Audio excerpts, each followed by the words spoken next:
Y así como el año se nos fue, el del 2020, estamos recibiendo también el 2021 y en materia internacional hay muchas cosas que mirar para atrás, pero también para adelante. ¿Cómo se nos viene este 2021? Entre otras cosas, lo queremos conversar, analizar como siempre cada domingo con Paulina Astroza, nuestra analista internacional académica, además de la Universidad de Concepción, con quien ya tomamos contacto remoto y está en la ciudad de Concepción. Paulina, ¿cómo te va? Buenos días todavía para estar acá en Semana 24 y como siempre, un feliz año y gracias por tenerte acá en Semana 24. Gracias, Rodrigo, un feliz año para ti y para todo el equipo de Semana 24, que esperamos que sea un año mejor que el 2019, porque el 2020 nos dejó la vara demasiado baja. Claro. Ojalá sea así. Y para saber qué podemos hacer para mejorar eso, Paulina, a ver, miremos un poquito para atrás, pero básicamente yo miraba todos los diarios, los portales, el fin de semana y decía, a ver, ¿cómo hacemos un recuento efectivamente o dónde ponemos el ojo para decir esto fue lo que nos marcó y nos seguirá marcando? Sin lugar a dudas, la pandemia, el COVID estuvo presente durante gran parte del año pasado y va a seguir estando, no solamente para decisiones de carácter sanitario, sino que también para decisiones de carácter político en un año además, este 2021, Paulina, que tiene muchas cosas de esas. Por lo pronto, este mes de enero vas a ver, por ejemplo, de un cambio de gobierno o un cambio de mano en los Estados Unidos, con la entrada de Joe Biden y la salida de Donald Trump. Sí, yo creo que este año, bueno, uno siempre hace un balance de lo que ha sido el año en lo internacional y las proyecciones para el 2020, o sea, para el año siguiente. Este año yo creo que este balance es mucho más fácil, como tú dices, en el sentido que hay dos hitos que marcaron claramente lo que fue el 2020, y es la pandemia con todos los efectos que esta ha tenido tanto en lo sanitario, como tú planteabas, pero también en todo lo que ha significado el impacto a nivel laboral, a nivel social, a nivel personal y también a nivel político, tanto en el plano internacional, es decir, todo lo que se ha cuestionado y lo que se ha analizado, lo que son las organizaciones internacionales, pero también en el plano interno, es decir, cómo los estados han estado preparados realmente para una pandemia, cómo lo están para el futuro. Por lo tanto, esa proyección también hay que hacerla. Y de qué manera también las debilidades de ciertos modelos de Estado o las fortalezas de ciertos modelos de Estado han también permitido que surjan liderazgos dentro del 2020 que se van a seguir proyectando, o en algún caso, estoy pensando particularmente en Angela Merkel, que termina el 2021. Entonces, hay un análisis ahí y quedan, por supuesto, lecciones para comprender de cómo la integración o cómo el trabajar de manera colaborativa, cooperación, en algunos casos resultó, que es el caso de la Unión Europea, y cómo en otros casos sencillamente seguimos fragmentados y nuestra cooperación interregional no funciona, como es el caso de América Latina. O sea, yo te haría ese resumen respecto al 2020. Perfecto, eso respecto al 2020, pero colguémonos también de eso para este 2021. Estamos viendo en pantalla lo que va a ocurrir el 20 de enero, que tiene que ver con la llegada a la Casa Blanca del demócrata Joe Biden, la salida de Donald Trump, el republicano, pero Paulina, con mucha incertidumbre desde todo punto de vista, y por eso te digo, me cuelgo de la pandemia, porque va a haber distanciamiento sí o sí. No está muy claro cómo va a ser el cambio de mando en los Estados Unidos, y lo que es peor aún, podríamos decir, existe la incertidumbre si va a participar o no de la ceremonia el presidente saliente, Donald Trump. Bueno, este es un hecho muy inédito. Yo te decía que había dos hechos que habían marcado la agenda. Uno era la pandemia y segundo, evidentemente, son las elecciones en Estados Unidos con la no reelección del presidente Donald Trump. Y como tú señalas, hay mucha incertidumbre, fundamentalmente porque Donald Trump hasta el momento no ha reconocido la derrota, lo que es inédito en la historia de los Estados Unidos. En segundo lugar, porque él sigue con el discurso de que aquí hubo fraude y hay un porcentaje importante del electorado que votó por él que cree que hubo fraude. Y además se está llamando a una manifestación el día 6 de enero, que es el día en el cual ya oficialmente el Congreso de los Estados Unidos y el gobierno debería reconocer oficialmente el triunfo de Joe Biden para que asuma el día 20 de enero. Y ya hay ciento y tantos senadores de republicanos que ya están,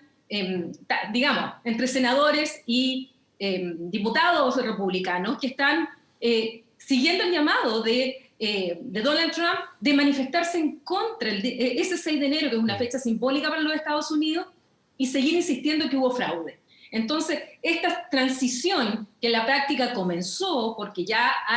en los hechos le están traspasando todo lo que es la administración, este periodo que se vive en los Estados Unidos desde la elección, desde que ya se declara quién es el ganador hasta que se asume el 20, eso ya está ocurriendo, pese a lo que diga Trump, pero políticamente su mensaje sigue siendo ese, y el día 20 de enero no sabemos, yo creo que no va a estar finalmente Donald Trump, pero la presión es para los republicanos, es para Mike Pence como vicepresidente, es de algunos senadores republicanos que ya han reconocido el triunfo de Biden, y que esto, bueno, sigue estando en esa incertidumbre propia de lo que ha sido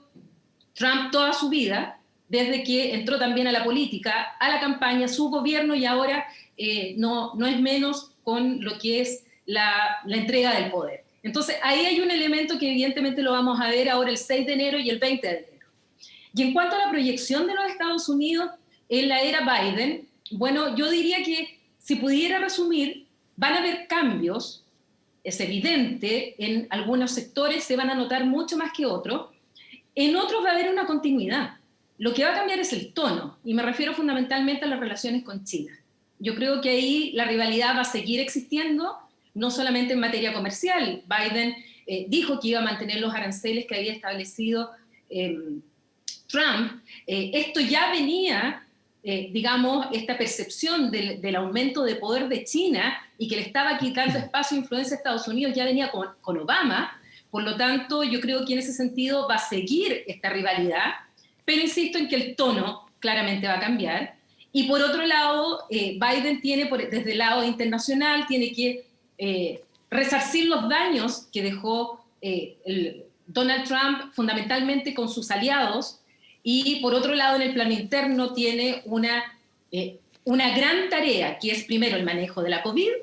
que por lo menos lo está haciendo, ya iniciándolo con acceso a la vacuna, y en segundo lugar la polarización, la división de la sociedad estadounidense, que aumentó muchísimo con el lenguaje, sobre todo el estilo de gobierno de Donald Trump, y que se une a fisuras que han tenido siempre en la sociedad estadounidense, pero que ahora ya han tomado ribetes bastante preocupantes, y con eso va a tener que lidiar Biden al interior de los Estados Unidos, y hay que esperar el resultado del 5 de enero de lo que pasa con Georgia, porque tienen que elegir a su senador.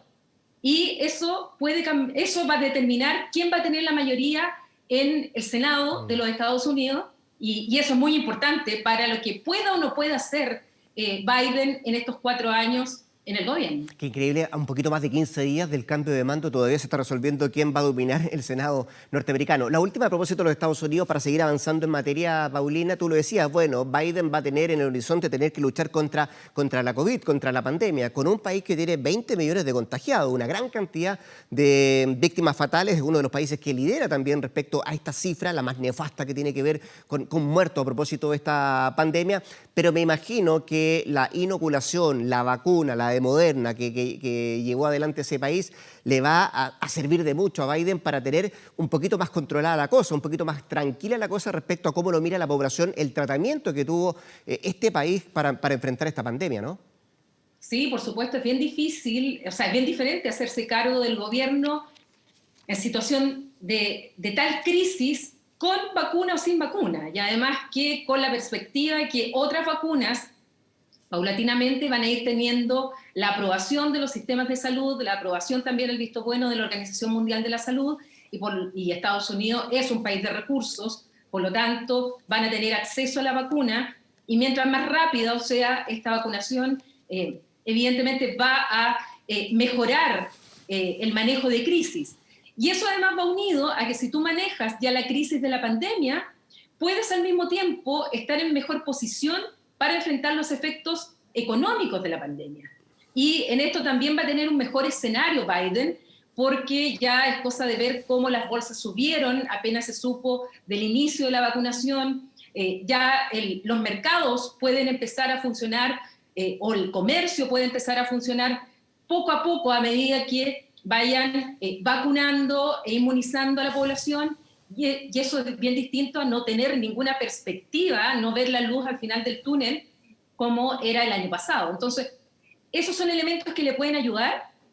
Vamos a ver de qué manera, qué tan rápido es esta vacunación, porque hasta que no esté vacunada la última persona, evidentemente que hay todavía ahí un espacio en el cual todavía el virus puede seguirse manteniendo, pero evidentemente en ese escenario Biden puede realizar otras actividades que sin la vacuna y sin una posibilidad de ir abriendo la economía paulatinamente sin poner en riesgo a la población, sería mucho más difícil en ese caso. Deja hacerte una pregunta para seguir avanzando respecto a lo que se nos viene este año, Paulina. Tenemos además un año de muchas elecciones, que decir acá en nuestro país, que vamos a tener un año bien cargado de elecciones, pero vamos a partir luego aquí en febrero, en Ecuador, cerquita del barrio. Perú también va a saber de elecciones, pero entiendo que los ojos van a estar puestos en Alemania, por el adiós además de alguien que ha sido una figura icónica, si tú quieres, una mujer de mucho carácter como es la propia Angela Merkel. ¿Cómo se vislumbran las elecciones en diferentes países, pero centrándolo también en Alemania? Yo sé que además tú eres una fanática de Merkel. Sí, admiro muchísimo a Angela Merkel. Voy a partir por lo último porque es de lo que más conozco también. Admiro mucho a Angela Merkel porque ha tenido altos y bajos en política, ella ha tenido aciertos y ha tenido errores que no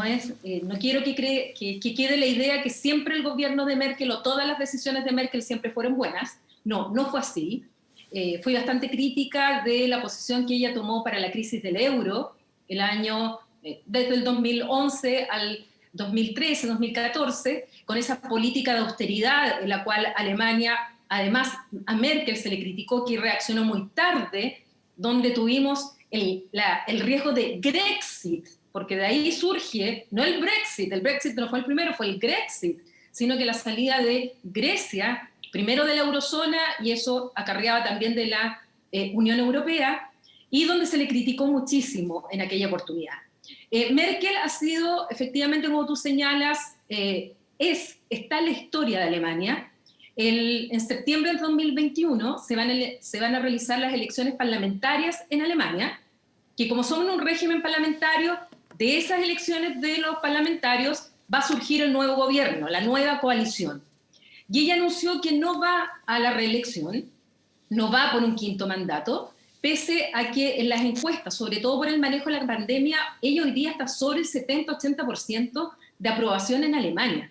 lo que es altísimo. Y siento que antes de la pandemia su gobierno incluso estuvo tambaleando y a punto de llamar a elecciones anticipadas. Entonces ha sido un periodo de subidas y bajadas, pero indudablemente el hecho que no esté claro quién va a suceder a Angela Merkel,